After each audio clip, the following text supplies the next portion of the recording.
Muy buenas, queridos amigos, bienvenidos un día más aquí a este podcast de fútbol e historia.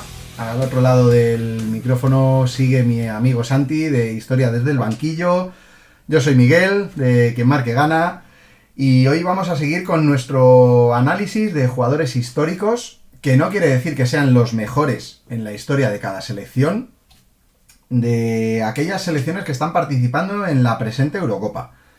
Y hoy, para abrir el programa, Santi, te voy a traer una historia que podríamos debatir sobre si es un cuento de hadas, como lo han bautizado en algunos medios, o si es una tragedia, ¿no? Como también lo han llamado en otros medios, y ahora explicaremos por qué.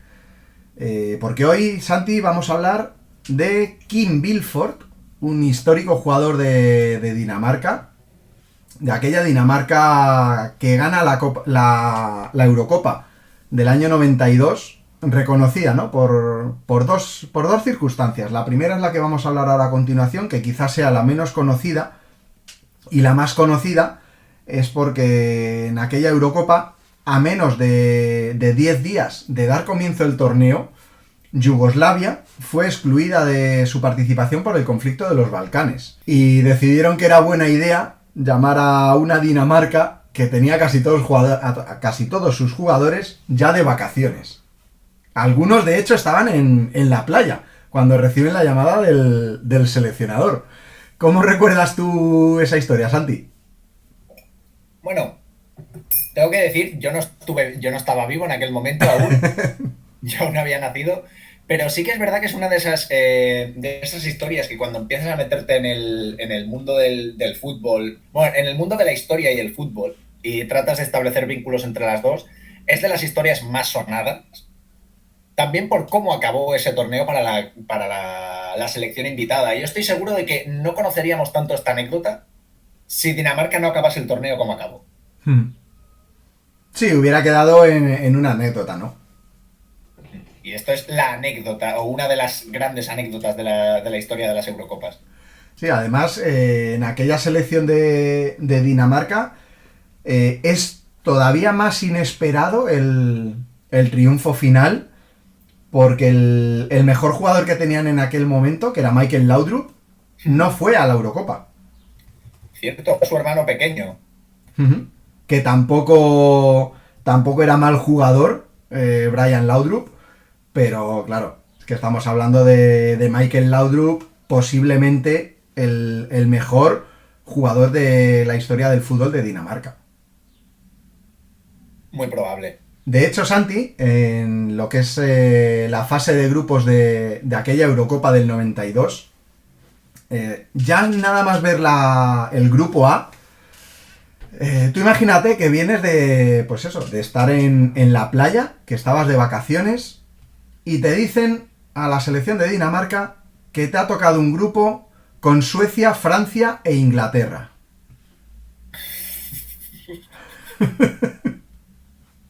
Hostia. Uf. Vamos. Yo iría con miedo. Sí. De hecho, ese era el grupo A. El grupo B estaba formado por Países Bajos, Alemania, Escocia y otra selección que se había visto involucrada en otro conflicto político-bélico, como era la Comunidad de Estados Independientes, la CEI, Sí. relacionada con lo que era la antigua URSS. Bueno, realmente el Comité de Estados Independientes es prácticamente una ñapa que se Sí. inventan las repúblicas ya independientes de la Unión Soviética para no perder el cupo de clasificación que sí que habían ganado como Unión Soviética, Sí. como país en sí. Y que además, si no recuerdo mal, no les permiten utilizar bandera. No, muy cierto, muy cierto.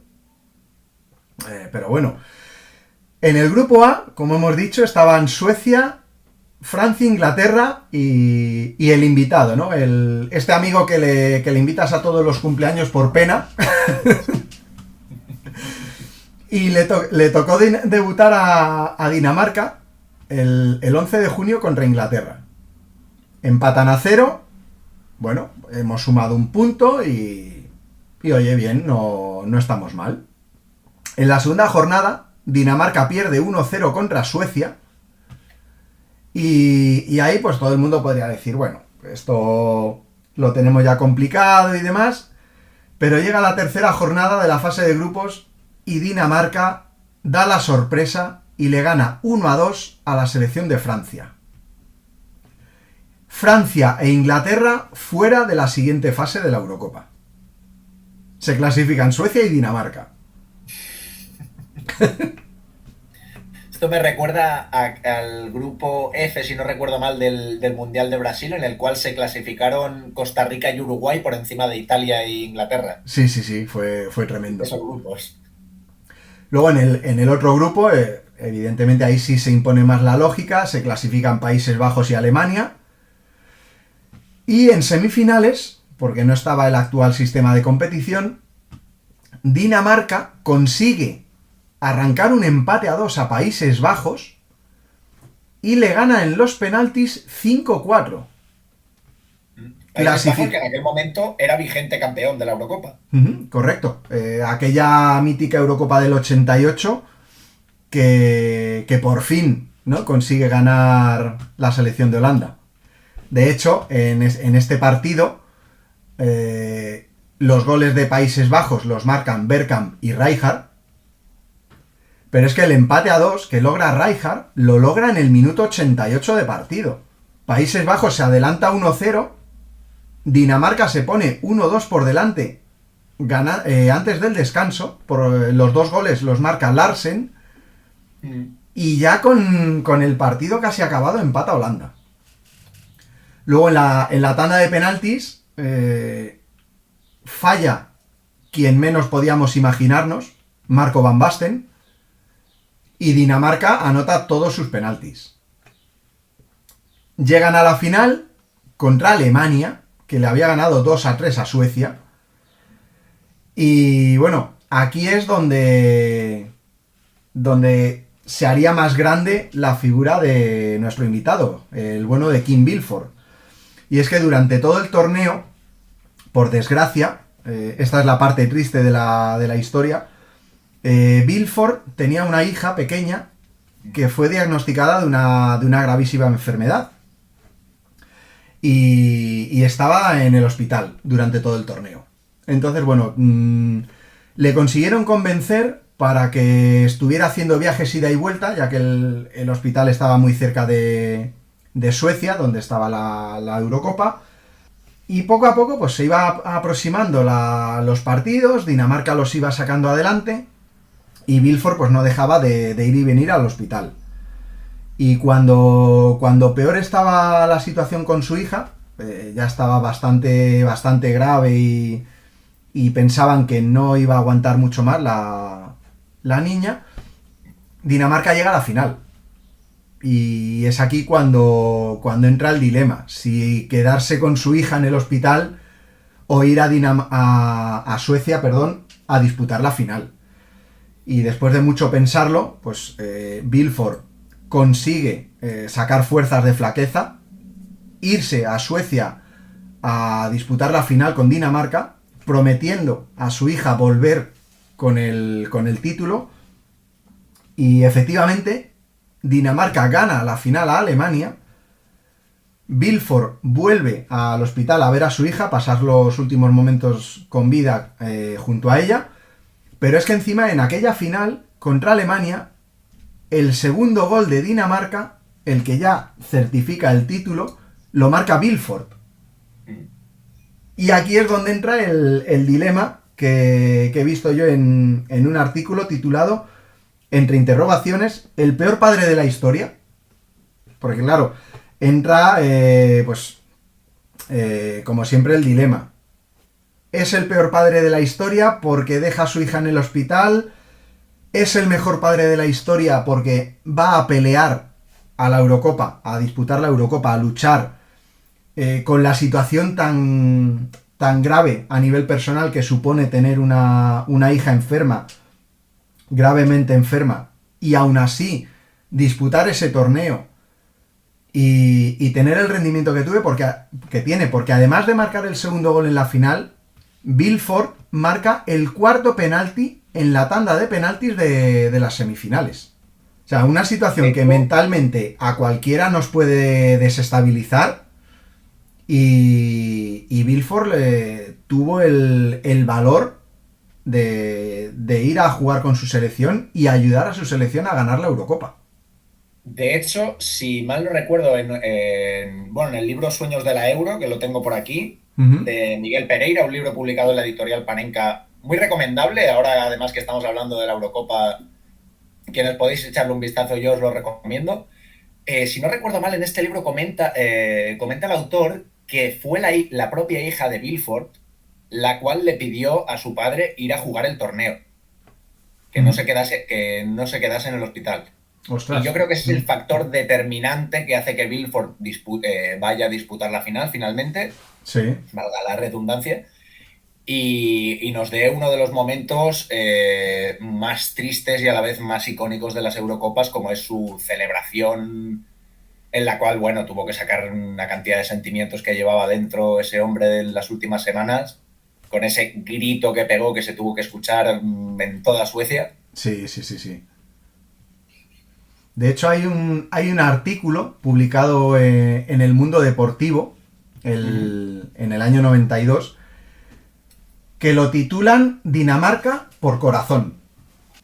Entonces yo creo que eso habla mucho y muy bien de lo que supuso aquel inesperado triunfo y sobre todo de cómo los compañeros de Vilford le arroparon durante todo el torneo y bueno, lo que tú comentas de que la propia hija le pida por favor, papá, vete a jugar la Euro y luego, bueno, el poder llegar sabiendo la situación, ¿no? En ese momento tan duro y poder llegar a tu hija y decirle, la hija, he ganado la Euro y he marcado en la final.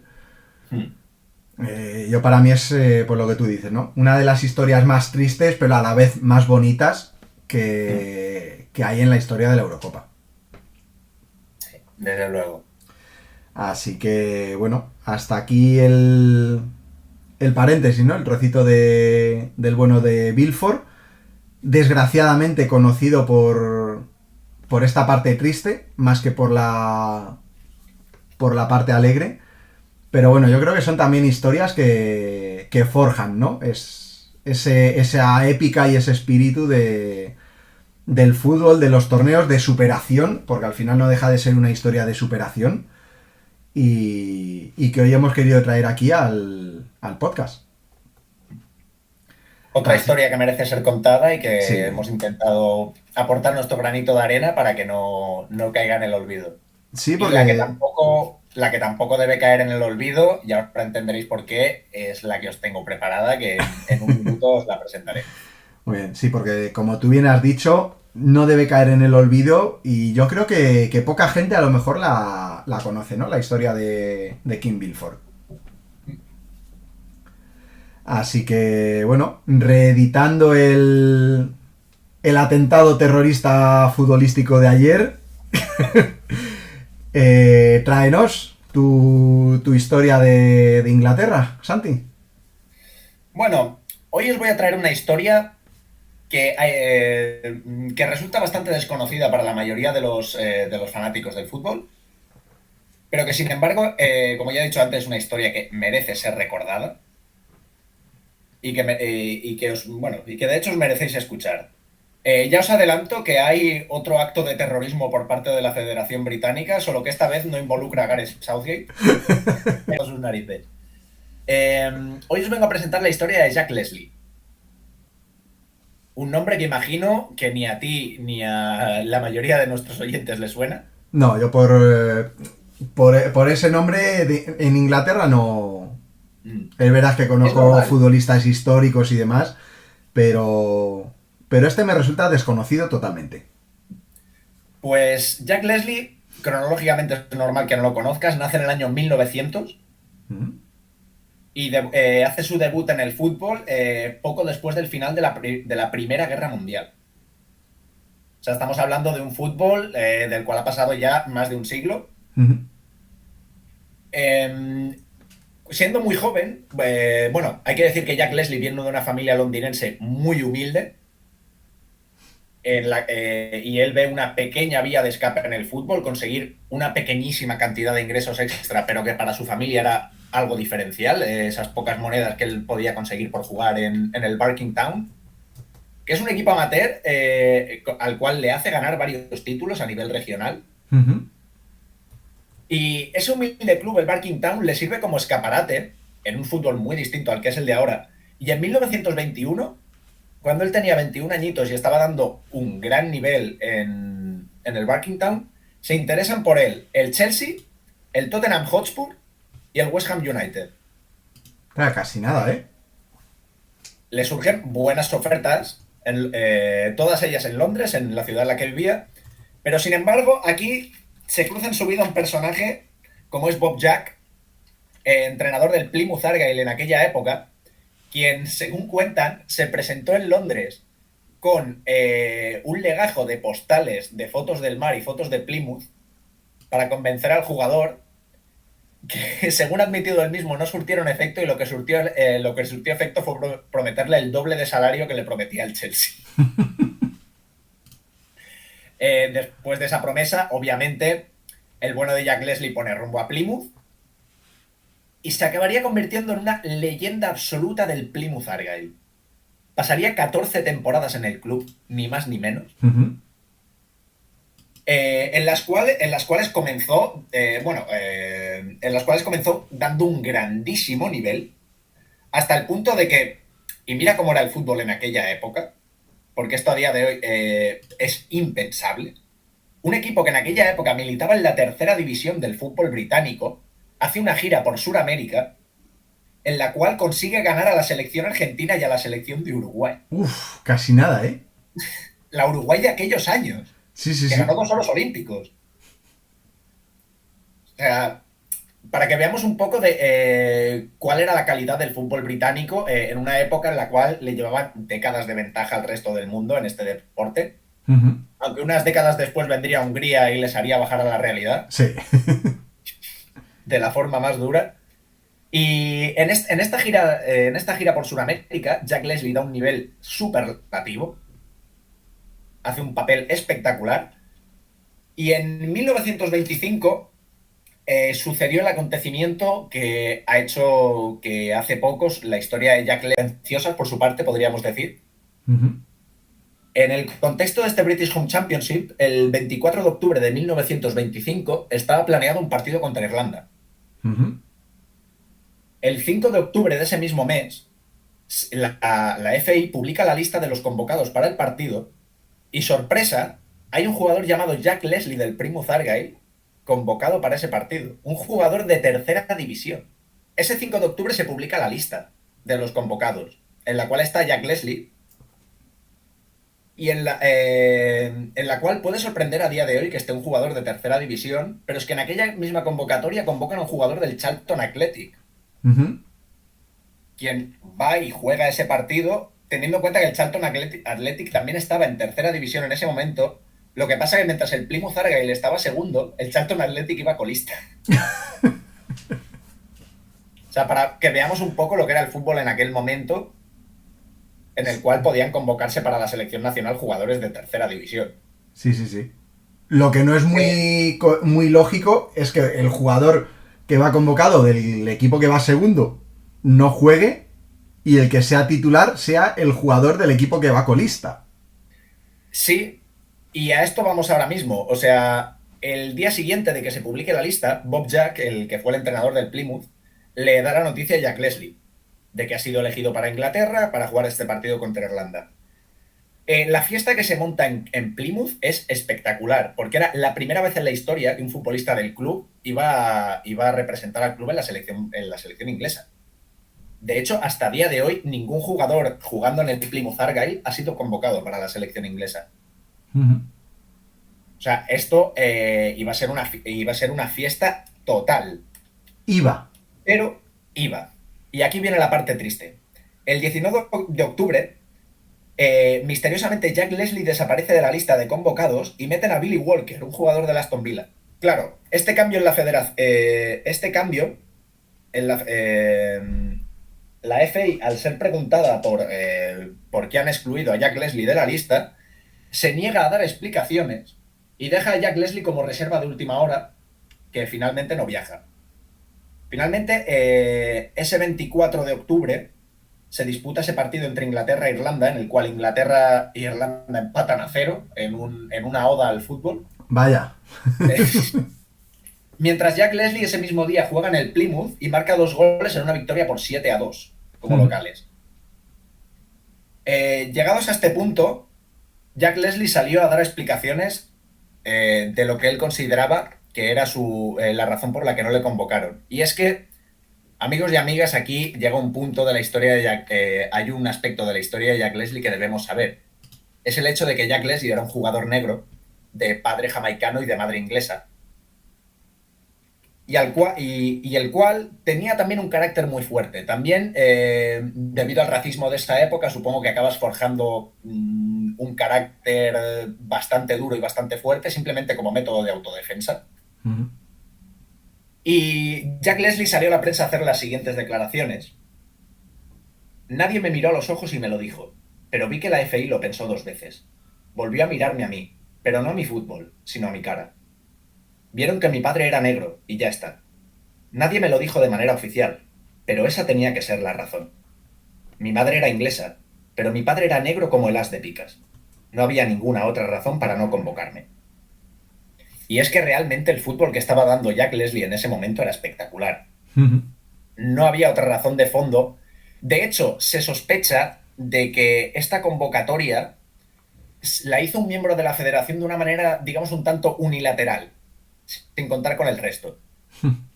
Y que en el seno de la FA había posiciones encontradas sobre si debían o no debían llevarlo a la selección, y al final se acabó imponiendo el criterio de no llevar a un jugador negro por las repercusiones sociales que hubiese podido tener en aquel momento. Días después, y aquí llega ya el momento en el que la FA se le tendría que caer la cara de vergüenza, la FA niega la mayor y dice que ellos nunca han convocado a Jack Leslie, que todo es un lamentable error. Pero aquí estamos los historiadores para sacar los papeles y los periódicos en los que pone bien clarito el nombre de Jack Leslie convocado para el partido contra Irlanda. Sí, sí, sí, sí. En fin. Aún así, Jack Leslie es un jugador que acabaría haciendo historia por diversas cuestiones. Y es que en 1930 se convierte en el primer negro en obtener la capitanía de un club de fútbol inglés. En el Plymouth Argyle, después de haber pasado ya más de 9 años en el club. Aquí hay un dato que me ha parecido muy desgraciado sobre el Plymouth Argyle. Y es que en 1932 consiguen el ascenso. No, perdón, en 1931 el Plymouth Argyle consigue el ascenso a la segunda división. Y en aquella época el formato de ascenso estaba montado de tal manera que solo ascendía directamente el campeón de la segunda división. Y el Plymouth Argyle está 6 años consecutivos quedando segundo. Uf. Me parece un dato durísimo donde lo Sí, sí, sí, sí. Y bueno, Jack Leslie al final y el Plymouth consiguen el ascenso. Y al año siguiente, en el 32, pone el Plymouth cuarto en la segunda división, que hasta día de hoy sigue siendo el mejor resultado histórico del Plymouth Argyle. O sea, para que tomemos conciencia de lo que significa Jack Leslie en el Plymouth y de lo que significa para sus aficionados, incluso a día de hoy, el hecho de que no lo convocasen por su color de piel. Sí, sí, sí, sí. Es un... De hecho, tendríamos que esperar hasta 1978 para ver a un negro en la selección inglesa. Que fue Viv Anderson. Hubo que esperar más de 50 años desde la convocatoria a Jack Leslie para ver a uno. De hecho, en 1934 sufre una lesión en la cual pierde gran parte de la visión en un ojo y es obligado a retirarse del fútbol por ello. Después de su retiro está en varios negocios, trabaja en los muelles del puerto de Londres, regenta un pub durante unos años junto a su esposa. Sí. Pero acaba trabajando durante más de 30 años como limpiabotas para el West Ham United. Después de su retiro. De hecho, aún lo recuerdan muy bien campeones del mundo del 66 como Hurst o como Moore, que eran jugadores del West Ham United. Sí. Y es curioso como un jugador que iba camino a ser internacional acabó su vida limpiándole las botas a los campeones del mundo. Sí, eso para que nos venga una imagen de lo que eran los salarios, ¿no? En aquella época. Sí, sí, sí. No, desde luego, y de alguna manera, como estas ironías que tiene el destino y estas imágenes tan potentes que nos ofrecen a veces, como ver limpiándole las botas a internacionales a uno que estaba destinado A a serlo. serlo de alguna. Sí, sí, sí. De hecho, no fue hasta 2019 que los fans del Plymouth Argyle comenzaron a reunir fondos para poner una estatua de Jack Leslie a las afueras del campo del Plymouth, la cual actualmente está allí, la estrenaron sus descendientes. El Plymouth Argyle está empezando a recuperar su figura a nivel histórico y le han dedicado, hay un stand, una grada del campo del Plymouth que está dedicada, tiene el nombre de Jack Leslie a día de hoy. Y en 2019 la FA, un poco avergonzada por lo que hizo 100 años atrás, decidió incluir a Jack Leslie en una convocatoria póstuma de la selección inglesa, de alguna manera para intentar remediar el daño que hizo en su momento. Sí, para ver si marcaba un gol fantasma, ¿no? Sí, sí, sí. Este concepto de convocatoria póstuma, la verdad que aún no lo entiendo demasiado bien, pero No, bueno, es me parece un bastante gesto absurdo. simbólico. Sí, sí, es más bien un gesto puramente simbólico que se tiene ya no con el futbolista, porque el futbolista murió en 1988. Sí. Pero bueno, hasta aquí la historia de Jack Leslie, del que debió haber sido el primer negro en jugar con la selección inglesa. No pudo ser por el contexto institucional. De hecho, en los años 20, la FA tuvo, yo considero sus dos momentos más ignominiosos en su historia, como fueron la no convocatoria de Jack Leslie y la prohibición del fútbol femenino en 1921, cuando las Dicker Ladies de Lily Parr estaban metiendo a 56.000 personas en Goodison Park para un partido de fútbol. Casi nada, ¿eh? En aquella época, casi nada. No, de hecho, durante y después de la Primera Guerra Mundial, el fútbol femenino en Inglaterra tuvo una época de esplendor que duró poco precisamente porque la FA vio que era un sector sobre el que no tenía el monopolio y decidió cortarlo de raíz. Y pues hasta aquí la historia de Jack Leslie. hay un dato que no has dado, te lo voy a incluir yo, porque justo mientras ibas contando la historia he estado yo también investigando y mirando un poquillo, anécdotas y tal. Y es que jugando para el Plymouth Argyle, en la temporada 31-32, el Plymouth Argyle le gana en la FA Cup 4-1 al Manchester United. A ver, bien es cierto que el Manchester United de aquella época Sí, no era bueno, lo que es hoy en día, pero que sí, es un dato que queda para la historia. Y luego en la siguiente ronda pierde 4-2 contra el Arsenal. Que tampoco es un marcador abultado, ¿eh? No, ni mucho menos. Pero esa victoria por 4-1 ante el Manchester, uff. Pues si fuese fan del Plymouth Argyle sería una cosa de la que sacar pecho, eso desde luego. Sí. Mira, estoy pensando cogerme el Plymouth Argyle en el FIFA y hacer un modo carrera. A ver hasta dónde llegas, buena suerte. Sí. Sería interesante, ¿eh? Sería divertido. Bueno, un ascensito, sí, puede estar bien. Sí, a ver si pasamos ahí ese cuarto puesto en la First Division. Muy bien, Santi, pues muy buena, la verdad, la historia de Jack Leslie, que yo no conocía nada a este jugador. Y otro jugador de fútbol que le tocó lidiar en un contexto histórico jodido, ¿eh? Sí, desde luego. No eran. De hecho, también hay que tener muy en cuenta de que durante muchos años fue el único jugador negro de la Football League. El único. El único. O sea... Y de alguna manera pudo serlo porque su madre tenía nacionalidad británica, había nacido en Inglaterra y nació con la nacionalidad inglesa ya, pero en otros casos... Sí, no, y fíjate al final lo que llega a ser este jugador para el Plymouth, ¿eh? Historia, o sea, de hecho, ya, como he dicho antes, desde finales de la década de los 2010, los aficionados están intentando, bueno, están recaudando fondos para homenajear a aquella figura y para sacarla del olvido. Es una figura que ha estado de alguna Hmm, manera enterrada bajo la alfombra durante muchos años y que está empezando a volver a salir gracias al esfuerzo, sobre todo de los aficionados del Plymouth sí. Argyle. Hmm. Sí, porque si no fuera por ellos, pues a lo mejor ni hubieran empezado esa recaudación de fondos ni nada. Y como tú bien has dicho, pues bueno, la FA intentando tapar las vergüenzas, ¿no? De esta, te convoco, no te convoco, no, ha sido un fallo, lo siento. Sí. Pero bueno, historia del fútbol, ¿no? Sí, sí, sí, para bien y para mal es historia del fútbol.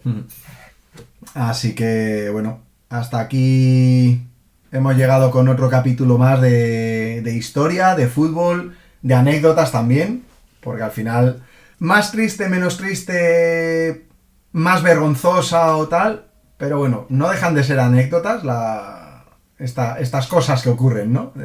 Cosas del directo.